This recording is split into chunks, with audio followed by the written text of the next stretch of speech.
시청자 여러분 안녕하십니까? VOA 뉴스투데이 시작합니다.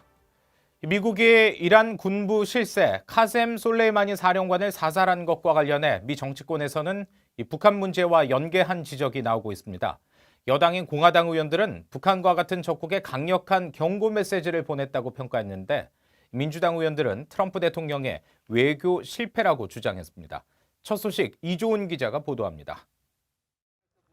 미국이 이란 군부 실세인 카셈 솔레이마니 사령관을 제거했다고 발표한 다음 날인 지난 3일 트럼프 대통령의 측근으로 알려진 린지 그레이엄 상원 의원은 폭스뉴스와의 인터뷰에서 미국의 이번 대응은 적국에 강력한 경고 메시지를 보낸다며 북한을 거론했습니다. So this was a preemptive attack to let everybody in the world know from North Korea, just anybody else, that if you come after Americans on President Trump's watch, you do so at your peril. 그레이엄 의원은 그러면서 솔레이마니는 미국의 대응과 관련해 트럼프 대통령을 오판했기 때문에 죽은 것이라고 주장했습니다. 민주당 의원들은 새해 불거진 이란 북한 문제가 트럼프 대통령의 외교 실패를 입증한다고 주장했습니다. 크리스 쿤스 상원 의원은 2일 MSNBC 방송과의 인터뷰에서 트럼프 대통령은 국제 외교에 대한 개인적 접근의 한계를 보고 있거나 심지어 실패를 보고 있는 것이라고 주장했습니다. 그러면서 북한과 이란 문제를 대표적인 예로 거론했습니다. 트럼프 대통령은 김정은의 마음을 사로잡아 핵무기를 포기하게 하고 이란을 고립시킬 수 있다고 생각했지만 두 경우 모두 전통적 외교를 저버려 문제라는 지적입니다. 쿤스 의원은 특히 전례 없는 미북 정상간 만남에도 불구하고 북한의 비핵화에 진전이 없다는 점을 지적하며 북한이 새 전략무기 실험을 감행할 수 있는 벼랑 끝 위험에 직면했다고 우려했습니다. 이어 향후 매우 도전적인 시기가 될 것이라며 동맹국과 전통적 외교에 대한 재관여는 북한과 이란 문제에서 트럼프 행정부가 놓치고 있는 부분이라고 지적했습니다. 척 슈머 상원 원내대표는 5일 ABC 방송 디스위크에 출연해 트럼프 대통령은 외교 정책을 엉망으로 만들었다며 특히 북한은 트럼프 대통령이 외교를 시작했을 때보다 오히려 더 강해졌다고 주장했습니다. 새해 미국 대선과 의회 대통령 탄핵 추진에 따른 정치권의 갈등이 첨예해질 것으로 예상되는 가운데 북한 문제 역시 여야의 주요 쟁점이 될 전망입니다. VOA 뉴스 이존입니다. 미국이 이란의 카셈 솔레이마니 사령관을 제거하는 데 사용한 무인 공격기에 대해서도 관심이 모아지고 있습니다. 하늘의 암살자라는 별칭을 가진 MQ-9 리퍼 드론을 이용해서 쪽집게식 정밀 타격을 한 건데 어떤 무기인지 조상진 기자가 알아봤습니다. 이라크 바그다드 공항에서 차량을 타고 이동 중이었던 이란 군부 실세 솔레이마니를 정밀 타격해 제거한 건 미국 공군 공격용 드론 MQ-9 리퍼였습니다. 이번 솔레이마니 제거 작전은 실시간으로 솔레이마니의 동선을 추적해 공격하는 임기 표적 방식으로 진행됐는데 비밀 정보원과 통신 감청, 첩보 위성, 드론 등 미국의 첨단 정찰 수단을 모두 동원해 솔레이마니 동선을 확인했고 MQ-9을 투입해 쪽집게처럼 표적을 타격했습니다. 세계 주요 언론들은 적대국가 주요 요인을 대규모 군사력 동원 없이 제거할 수 있다는 것을 보여줬다는 점에서 충격적이라고 전했습니다.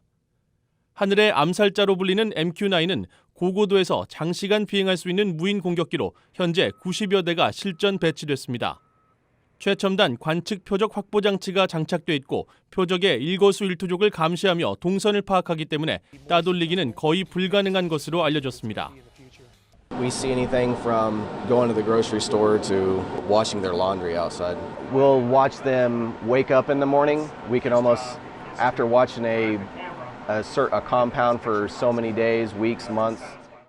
MQ-9 리퍼에는 1.7톤의 무기를 탑재할 수 있는데 특히 일명 닌자 폭탄으로 불리는 개량 헬파이어 미사일이 MQ-9에 탑재된 것으로 알려졌습니다.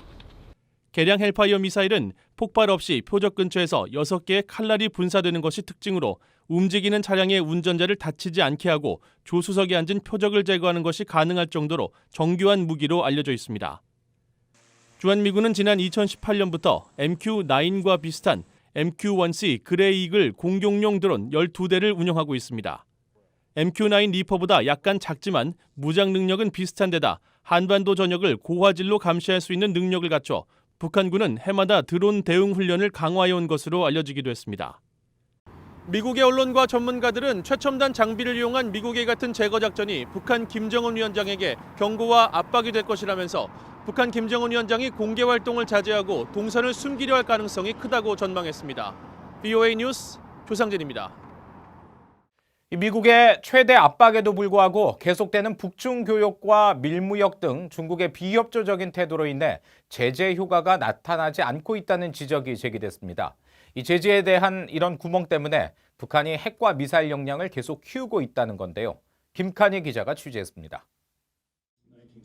미국 국가이익센터가 주최한 대북 제재 효과와 관련한 세미나에 참석한 월러스 그렉슨 전 국방부 아시아 태평양 담당 차관보는 대북 제재 이행의 문제점을 지적했습니다.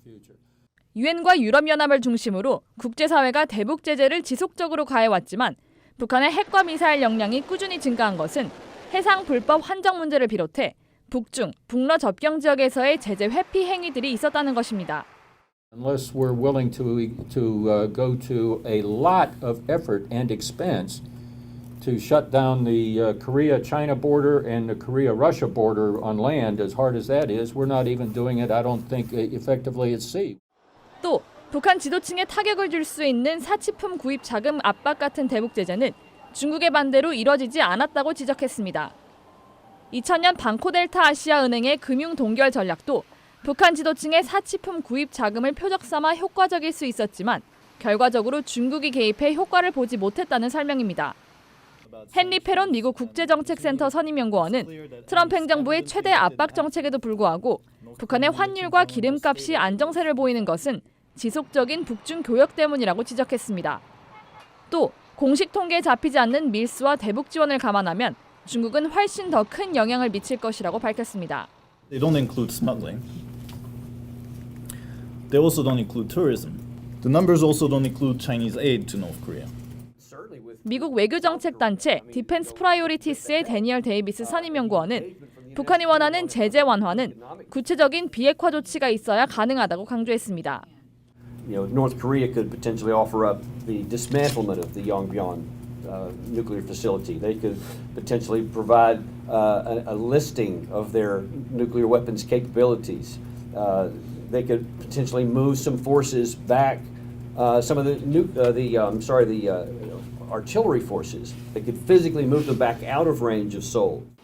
데이비스 연구원은 또 북한의 조치가 있기 전까지는 평화협정 체결과 북한이 적대 행위라고 부르는 대규모 연합훈련 중단 같은 조치들은 없을 것이라고 전망했습니다. VOA 뉴스 김칸입니다. 미국과 한국, 일본이 이번 주 워싱턴에서 고위급 안보 협의를 갖고 북한의 도발 가능성 등 올해 한반도 정세를 논의할 것으로 알려졌습니다. 정의용 청와대 국가안보실장은 미국 워싱턴에서 8일 로버트 오브라이언 백악관 국가안보보좌관과 기타무라 시게루 일본 국가안전보장국장 등과 만나기 위해 6일 출국했다고 한국 언론들이 보도했습니다. 세 사람은 북한 김정은 위원장이 최근 노동당 전원회의에서 새로운 전략무기를 거론하고 핵과 대륙간 탄도미사일 실험 유예 중단을 시사하는 등 도발 가능성이 제기된 상황에 대한 평가를 공유하고 미북 협상 재개 방안 등을 논의할 것으로 알려졌습니다. 안토니우 구테우스 유엔 사무총장은 새해 국제 정세와 관련해 지정학적 긴장감이 이번 세기 들어서는 최고 수위라고 우려를 표시했습니다. 구테우스 총장은 6일 유엔 본부에서 기자들에게 이같이 말하며 특정 국가를 언급하지 않은 채 긴장 고조 속에 더 많은 국가가 예측 불가능한 결정을 내리면서 예측 불가능한 결과와 중대한 오판의 위험으로 이어질 수 있다고 경고했습니다. 그러면서 전 세계 지도자들을 향해 긴장 조성을 중단하고 최대한 자제하며 대화를 재개할 것을 촉구한다고 말했습니다.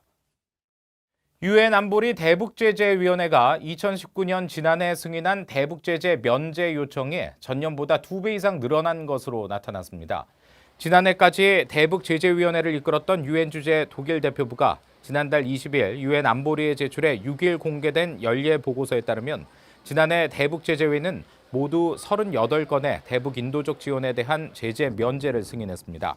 앞서 2018년 제재위가 면제를 승인한 사례는 모두 17건으로 1년 동안 제재 면제 승인 건수는 2배 이상 늘었습니다. 미국 국무부 난민 입국 현황 자료에 따르면 2019년 지난해 난민 자격으로 미국에 입국한 탈북민은 한 명도 없는 것으로 나타났습니다. 탈북민들이 난민 자격으로 미국에 정착하기 시작한 2006년 이후 미국에 입국한 탈북 난민이 한 명도 없는 것은 지난해가 처음입니다. 전년도인 2018년에는 탈북민 6명이 난민 지위를 받아 미국에 입국하는 등 2006년 처음으로 탈북 난민이 들어온 것을 시작으로 지금까지 모두 218명이 미국에 정착했습니다. 이상으로 VOA 뉴스투데이 마칩니다. 함께해 주신 여러분 고맙습니다.